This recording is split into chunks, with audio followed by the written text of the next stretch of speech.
Matthew chapter 16, verses 13 to 20. When Jesus came into the region of Caesarea Philippi, he asked his disciples, saying, "Who do men say that I, the Son of Man, am?" So they said, "Some say John the Baptist, some Elijah, and others Jeremiah or one of the prophets." And he said to them, "But who do you say I am?" Simon Peter answered and said, "You are the Christ, the Son of the living God." Jesus answered and said to him, "Blessed are you, Simon Bar-Jonah, for flesh and blood has not revealed this to you, but my Father who is in heaven. And I also say to you that you are Peter, and on this rock I will build my church, and the gates of Hades shall not prevail against it. And I will give you the keys of the kingdom of heaven, and whatever you bind on earth, he will bound on heaven, and whatever you loose on earth will be loosed in heaven." Then he commanded his disciples that they should tell no one that he was Jesus the Christ. Good morning, everyone. Praise God that we are here again, worshiping God. Our text will be on the one that we read. It's found in Matthew 16, and I'll read one verse again. And in verse 18, the Bible says here, "And I also say to you that you are Peter, and on this rock I will build my church, and the gates of Hades shall not prevail against it." Let us pray first. Father, we give thanks this morning because you have given us the opportunity to worship you. And thank you, Lord, for this wonderful privilege, oh God, that we enjoy as your son, as your children. Oh God, we give thanks, we praise you for your goodness. Thank you, Lord, that we are part of your family. Thank you, Lord, for saving us. Thank you, Lord, that you bestow your grace in this fallen world. We give you praise, we give you glory this morning, O God. And as we study your word, Father, we pray that you would help us to understand your message. Help me, O God, as I preach your word to your people. Your people deserve to be blessed. Use me, O God, as an instrument. And let your name be glorified in the midst of us. We trust you, O God, in our study this morning. And this we pray in Christ's name. Amen and amen. The title of our message this morning is The Church of the Living God. In a world filled with confusion, division, sin, and spiritual darkness, God established something eternal, holy, and unstoppable, the Church of the Living God. The church is not merely a building made by human hands, nor is it simply a religious organization or denomination. The church is the redeemed people of God, purchased by the blood of the Lord Jesus Christ, empowered by the Holy Spirit, and destined for eternal glory. Before the foundations of the world, God already had a church in His divine plan. In time, Jesus Christ came into the world, revealed the mystery of the church, and declared with divine authority, "I will build my church, and the gates of Hades shall not prevail against it." Those words were not merely a promise. They were a declaration of victory. Kingdoms have risen and fallen. Empires have collapsed. Philosophies have faded away. But for more than 2,000 years, the church continues to stand because its builder is the Son of the living God. The church was born in the heart of God, purchased at Calvary, empowered at Pentecost, and continues today as heaven's witness on earth. It is the pillar of truth in a deceived world, the light in the midst of darkness, and the instrument which Christ is made known to the nations. The church is composed of people who were once lost in sin but have now been called out of darkness into God's marvelous light. It is a holy assembly of believers from every tribe, from every nation and tongue united in Jesus Christ. The church exists to glorify God, preach the gospel, disciple believers, worship in spirit and in truth, and prepare for the soon return of our Lord Jesus Christ. In Matthew 16, 17, 19, Jesus unveiled the mystery of the church for the first time in Scripture. This passage reveals the origin of the church, the founder of the church, the meaning of the church, why the church was built, the first church ever built, and the purpose of the church, and the future of the church. The church is heaven's answer to a fallen world. Let us begin with number 1. Let us look at the origin of the church. The Lord Jesus Christ said, I will build my church. The church originated in the eternal plan of God. It was not man's invention, but God's divine purpose before the foundation of the world. Jesus introduced the church in Matthew 16:18 as a future work. I will build my church. The church was conceived in eternity, rebuilt by Christ, empowered at Pentecost, and continues until Jesus Christ returns. In Ephesians chapter 1, verse 4 and 5, God chose us in Christ before the foundation of the world. Many people do not like this, but this is true. God chose you and me in Christ before the foundation of the world. In verse 4, just as He chose us in Him before the foundation of the world, that we should be holy and without blame before Him in love, having predestined us to adoption as sons by Jesus Christ to Himself, according to the good pleasure of His will. Can you see this as a spiritual blessing for every one of us here? According to the good pleasure of God, He chose you and me according to the good pleasure of His will. Acts chapter 2, verse 1 to 4. The Holy Spirit empowered the church at Pentecost verse 1 to 4. When the day of Pentecost had fully come, they were all with one accord in one place. And suddenly there came a sound from heaven as of a rushing mighty wind, and it filled the whole house where they were sitting. Then there appeared to them divided tongues as of fire, and one sat upon each of them. And they were all filled with the Holy Spirit, and began to speak with other tongues as the Spirit gave them utterance.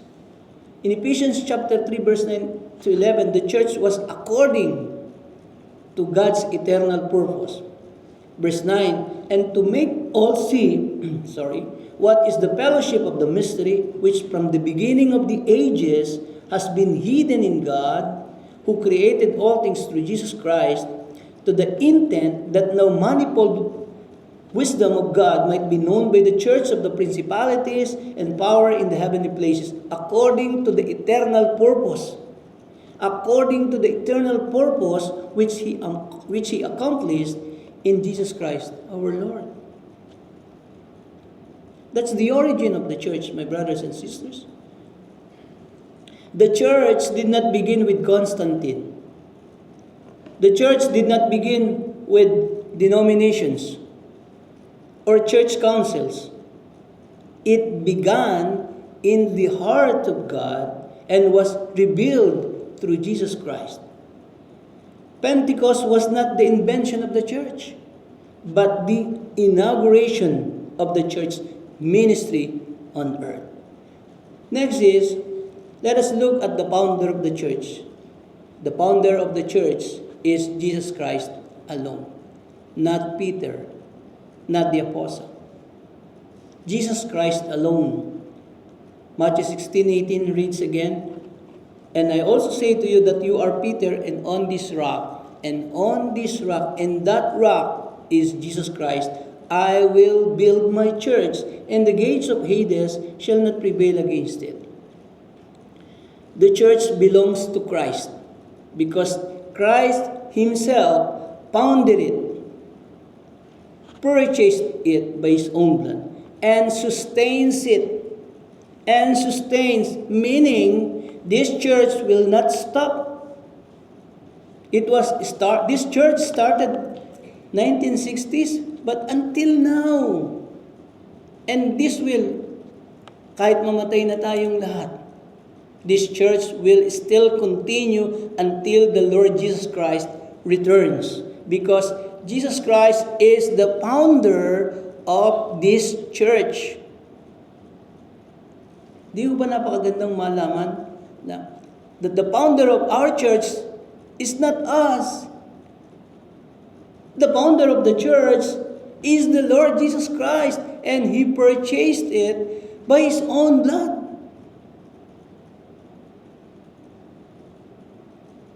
Can you see the blessing on that?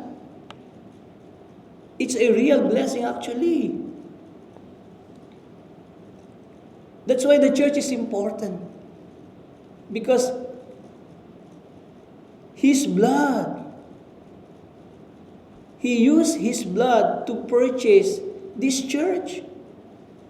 Binili niya tayo ng kanyang mahal na dugo. Ganun ka-importante ang church.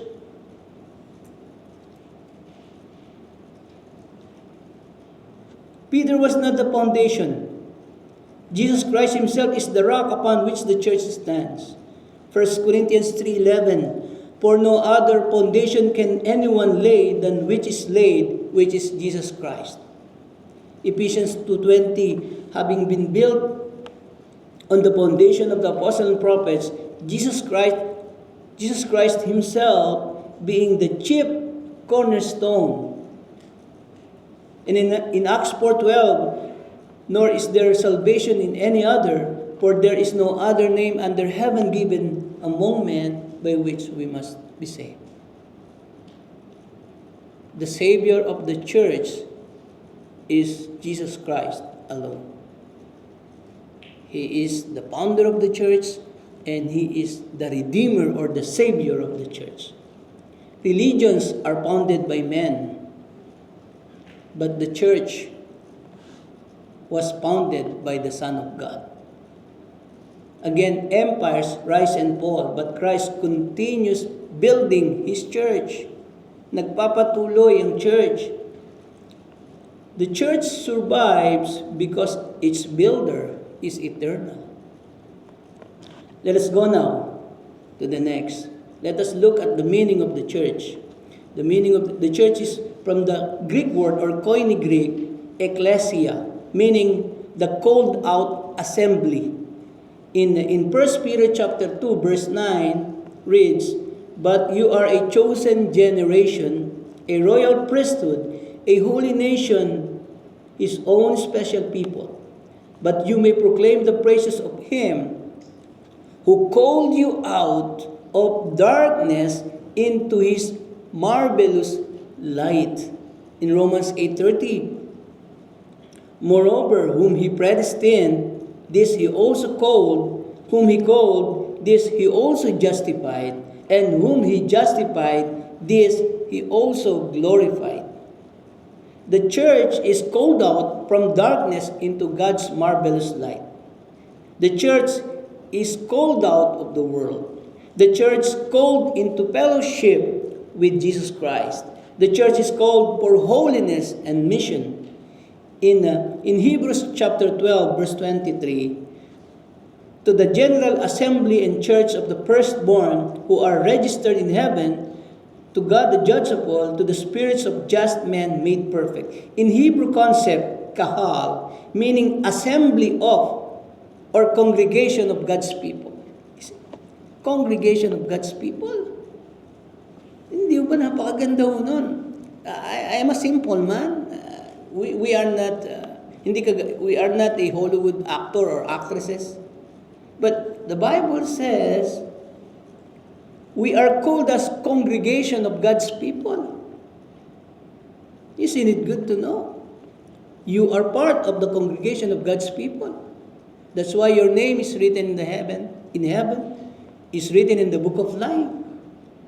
The church, remember this, the church is heaven's family on earth. You are the family of God on earth. That's why you're so special. We're so special to God. And the next one is why the church was built. I want to connect this to Israel's rejection of Christ. Because many people said that the church is the replacement of the Israel's covenant. But I tell you this, no. Israel's leaders rejected Jesus as Messiah, yet through that rejection, salvation was open to all nations.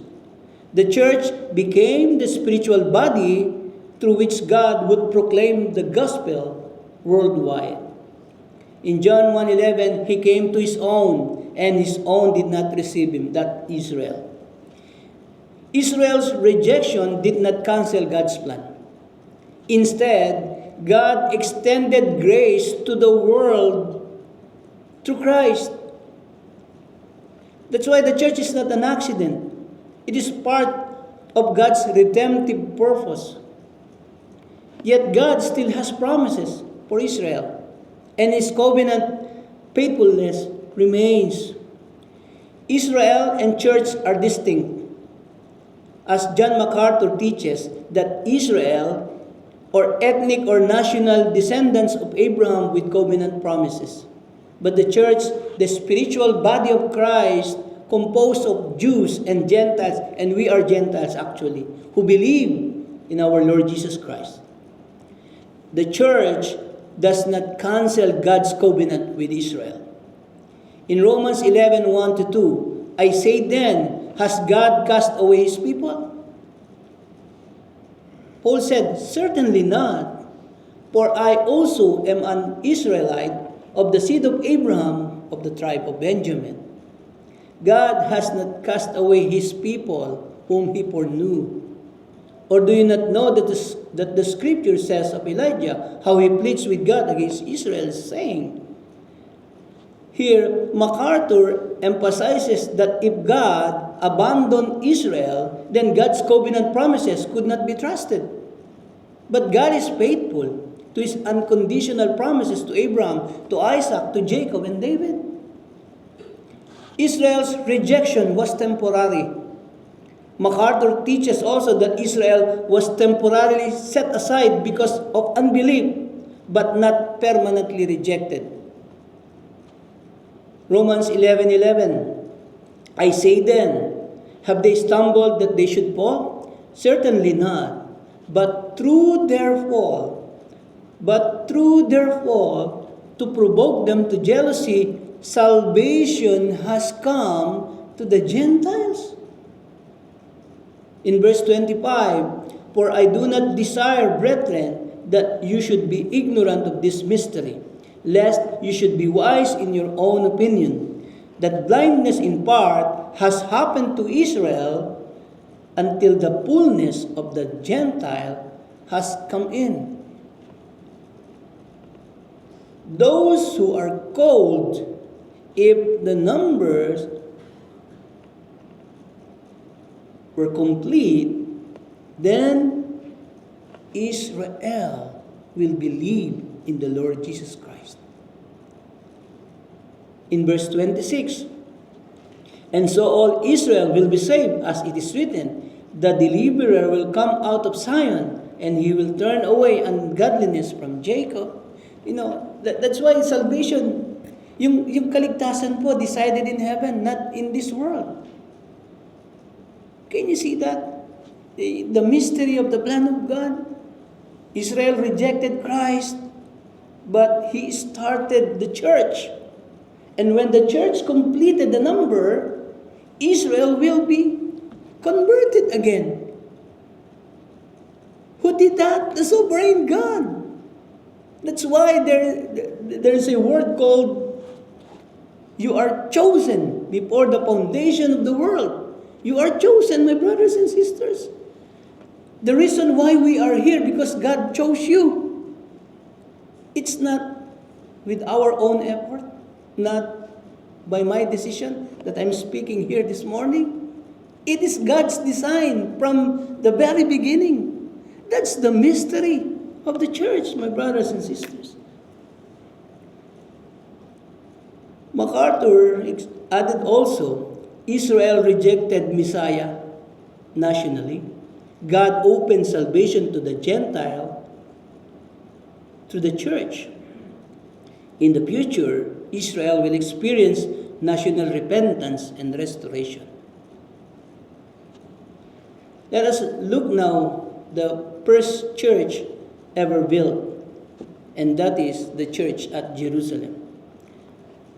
The first New Testament church was established in Jerusalem after Pentecost. It became the center of biblical doctrine, center of prayer, center of fellowship, and evangelism. In Acts 2, verse 41 and 42, the Bible says, Then those who gladly received his word were baptized, and that day about 3,000 souls were added to them.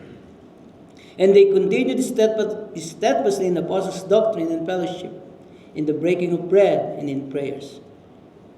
You can see here, then those who gladly received his word. Those who believe in our Lord Jesus Christ were baptized, and that day, 3,000 souls were added to them.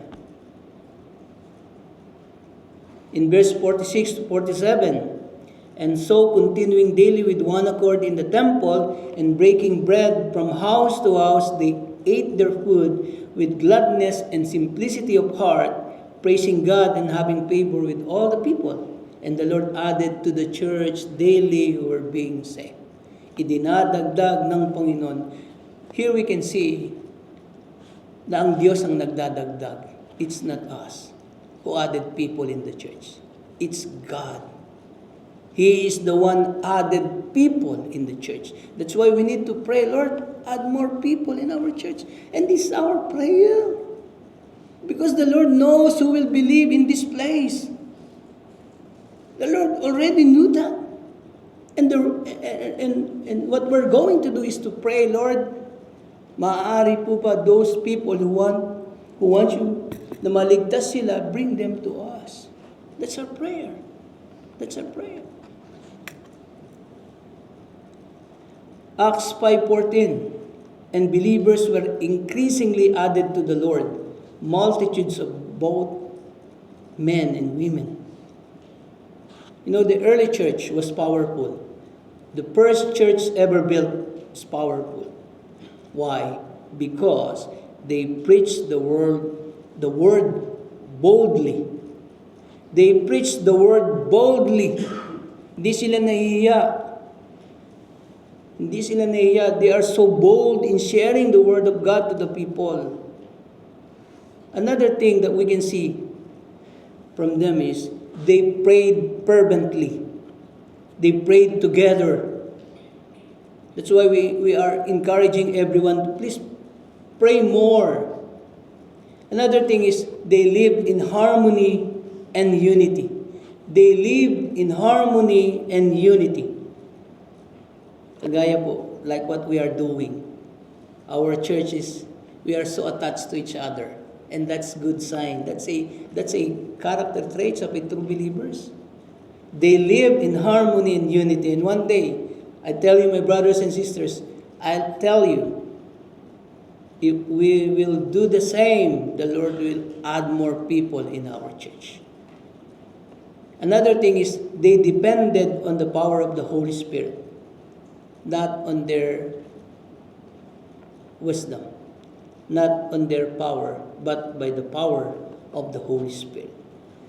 Let us look now the purpose and function of the church. Why the church exists? Bakit ba? Why God built the church? Why the church exists?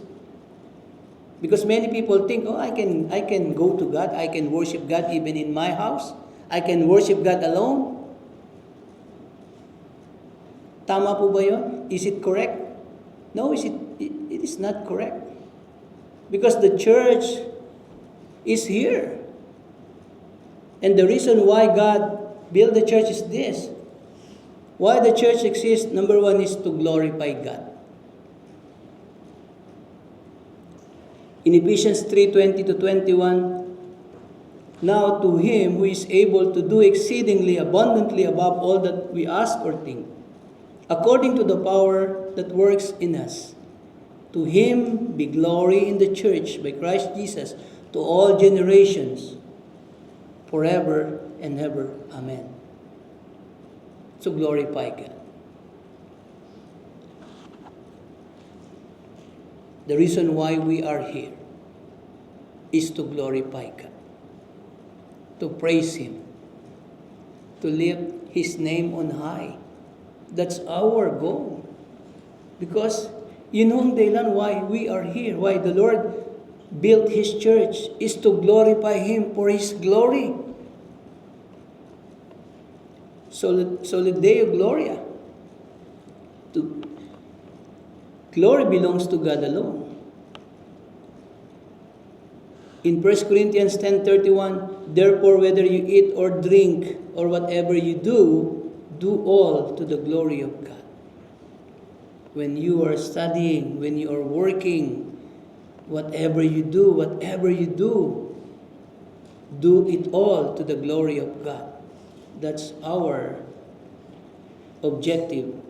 Number two is why the church exists is to preach the gospel. And He said to them in Mark 16:15, and He said to them, go into all the world and preach the gospel to every creature. We need to preach His word, His gospel. The good news. Kahit mahirap, kahit even people have no interest in hearing the gospel of the Lord. Our mandate is to preach the gospel to every creature. That's why we're doing this. And I'm so glad, my brothers and sisters, because we have ministries in our church. And our goal is to preach because we want people to be saved. We do not want them to go to hell. Because if they don't believe, kahit mabuti silang tao, even if they are good people, even if they are kind people, if they do not believe in the Lord Jesus Christ, they'll not be saved. Because the only way to salvation is to believe in the Lord Jesus Christ and repent of their sin. And that's why we're doing, preach the gospel, preach and preach. We will not stop. Even in the barracks, there are thousands of people work there. But our goal, you can see our penetration now. You can see they allowed us to use their buses, their properties. We use their aircons, their lights for free. And we thank God for that. God bless this ministry. Hindi ho paramihan ito.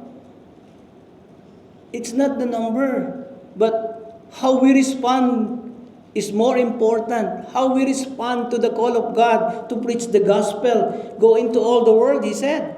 Go into all the world. That's why we're not staying inside this. We are going out and preach the gospel to the people. Because they need the gospel. Romans 10:14-15. How then shall they call on Him in whom they have not believed? And how shall they believe in Him of whom they have not heard? And how shall they hear without a preacher? How shall they hear without a teacher or preacher? Kaya po may nagba-Bible study. And how shall they preach unless they are sent? And how shall they preach unless they are sent? All preachers and teachers of this church are sent by God to preach the gospel to the people. As it is written, how beautiful are the feet of those who preach the gospel of peace, who bring glad tidings of good things. Another is why the church exists. Number 3 is to disciple believers. That's why we have Sunday school. That's why we have a mentoring program.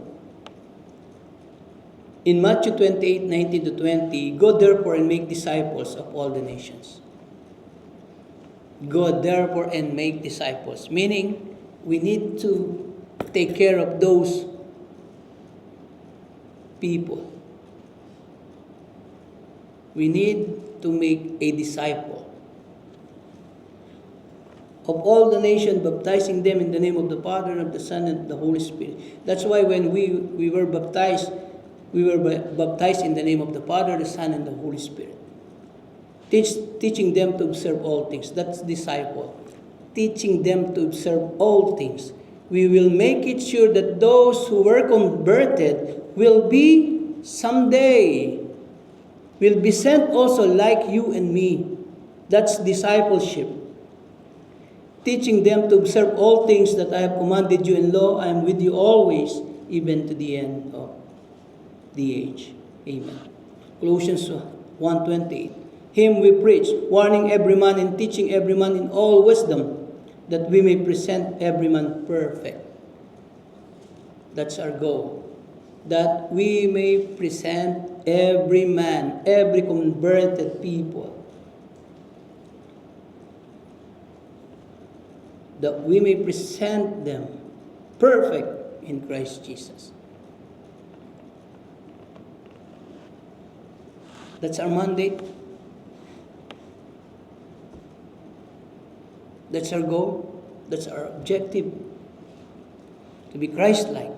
To be perfect in Christ Jesus. Number 4 is to make Christ known to the whole world. But you shall receive power when the Holy Spirit has come upon you, and you shall be witnesses to me in Jerusalem, in all Judea and Samaria, and to the end of the earth. You shall be witnesses to me. You young people, you shall be witnesses. The Lord Jesus Christ said, you shall be witnesses to me in Jerusalem, which is your family, to all Judea, which is the leaders of the nation, in Samaria with other people, and to the end of the earth. That's why we have missions. The money that you give, we give it to the mission. This is in compliance, not only in compliance, but in obedience of the Lord's command to the end of the earth. Hindi ho nasasayang whatever you give. We give it for the mission. Because this is what the Lord wants. Psalm 96 verse 3, declare His glory among the nations, His wonders among all people. You need to declare His glory. That's why when you do a testimony about the goodness of the Lord in your life, ipinapahayag natin, because our topic is to make Christ known to the whole world. Now, the church functions as a worshiping church. That's what we are doing. The church functions as a praying church. That's why we have a prayer meeting. The church functions as a teaching church. That's why we have Bible study, we have Sunday school. The church functions as a soul-winning church. Kaya tayo, why we go out and share the gospel? Because that's the function of the church. The church functions as a serving church. The church functions as a holy church.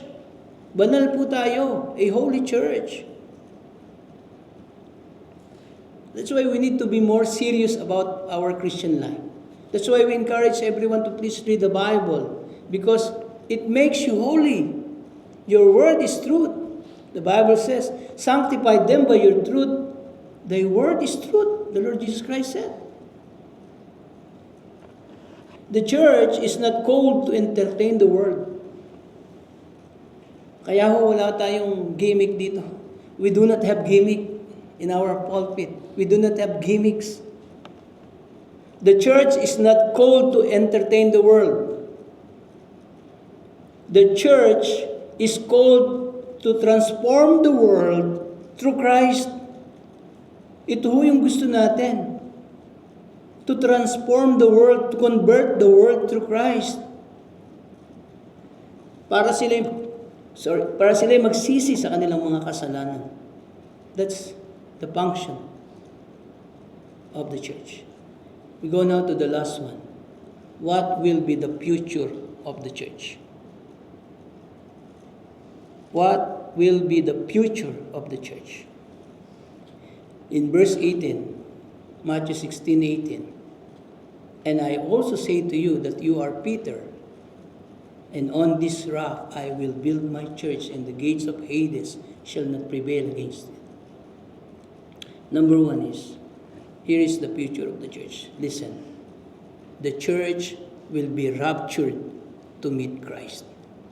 In 1 Thessalonians 4:15-18, for this we say to you by the word of the Lord, that we who are alive and remain until the coming of the Lord will by no means precede those who are asleep.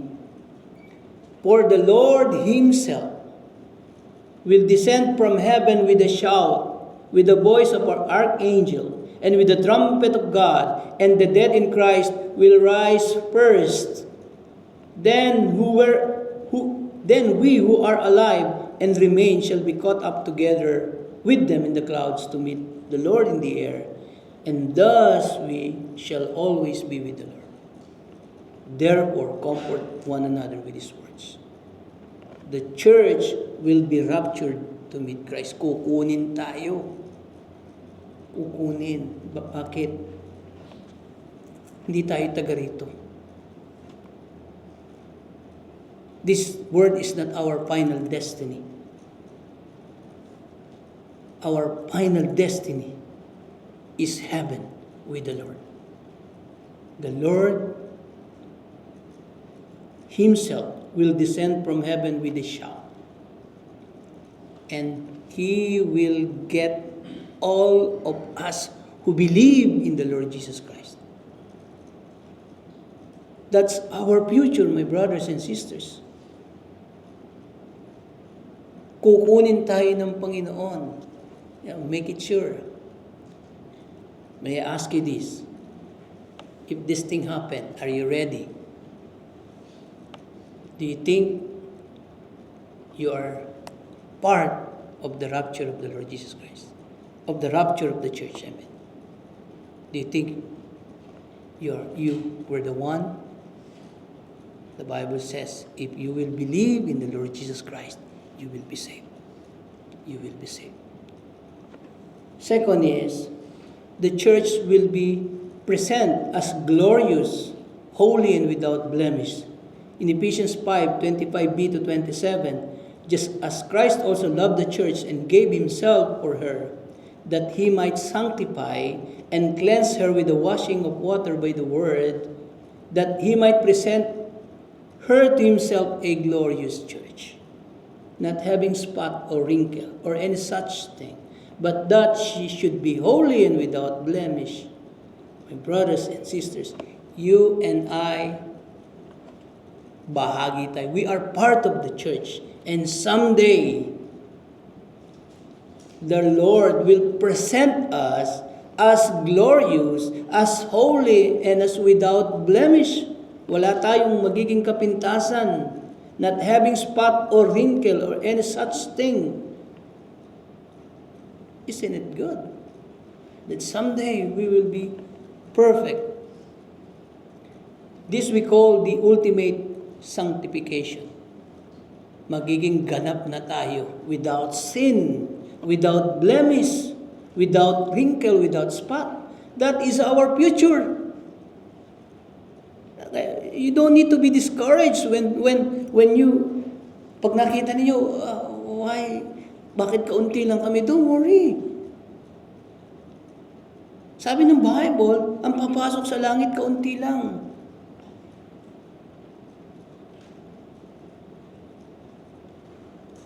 Last Sunday,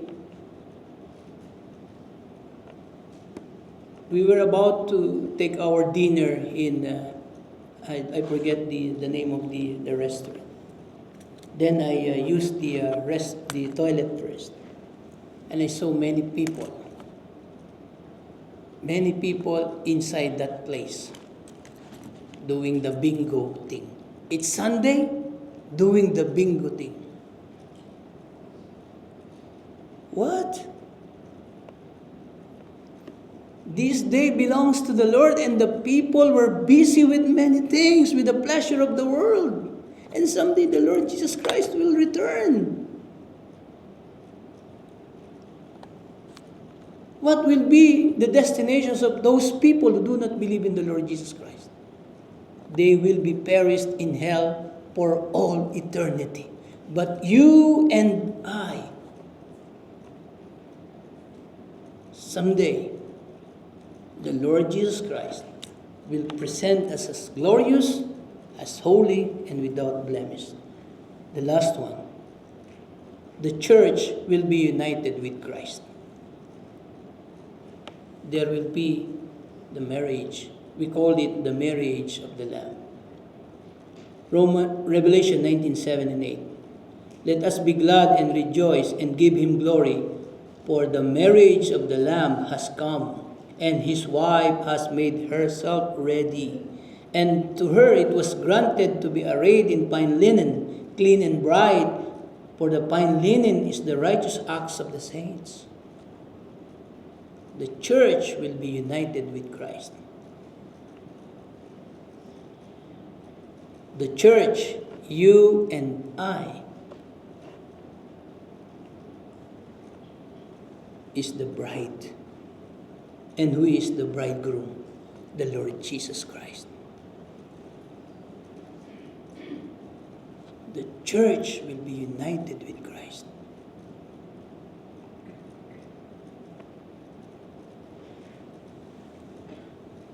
That's why the Lord said, the gates of Hades shall not prevail against it. The church will triumph. The church, our church, will face persecution, will face spiritual warfare, but this church will never be destroyed. This church will never be destroyed.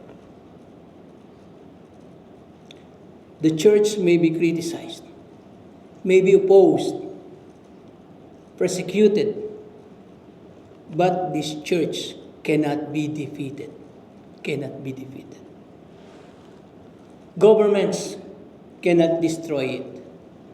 Hell cannot overcome it. Time cannot weaken it. And the church future is glory because Christ is its head. Christ is the founder, Christ is the redeemer, and Christ is the head of this church. As we come to the close of this message, one truth stands above all others. The church of the living God is God's eternal masterpiece on earth. It was planned by the Father, founded by the Son, empowered by the Holy Spirit, and sustained by the grace of God through every generation. The church is not a human movement that will someday disappear. It is a divine institution that cannot be defeated because Jesus himself declared, I will build my church and the gates of Hades will not prevail against it. Through the centuries, the church has faced persecution, imprisonment of the believers, suffering, false teaching, and opposition from hell itself. Yet it still stands. Why? Because the church is built upon the unshakable foundation of Jesus Christ, the Son of the living God. The church is heaven's light in a dark world. It is the voice of truth in age of deception. It is the family of God in a broken generation. It is the instrument through which the gospel reaches the nations. The church exists to glorify God, proclaim His salvation, disciple believers, and make Christ known to the whole world. It is not called to compromise with the world, but to transform the world to the power of the gospel. And one glorious day, the church will complete its earthly mission. The trumpet will sound, the dead in Christ will rise, and the redeemed church will be caught up to meet the Lord in the air. The bride of Christ will stand before Him glorious, holy, and without blemish. What began in eternity past will culminate in eternal glory with Jesus Christ forever. Therefore, this is not the time for the church to grow weak, to grow silent, or to grow divided. This is the hour for the church to rise in holiness, in prayer, in unity, in truth, in worship, and evangelism. May God bless His message. Let's pray. Father God, we give thanks this morning because You saved us and You put us in Your holy church. And thank You, Lord,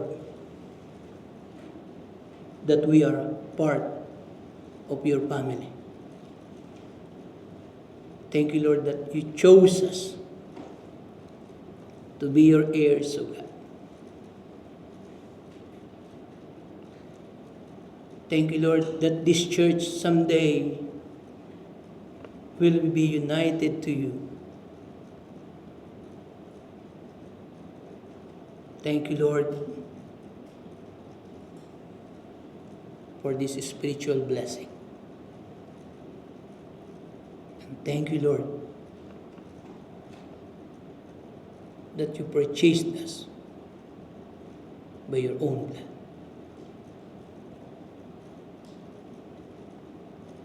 The glory belongs to You, God. We praise You, we worship You, we honor You, and we love You. This we pray in the name of our Lord Jesus Christ. Amen.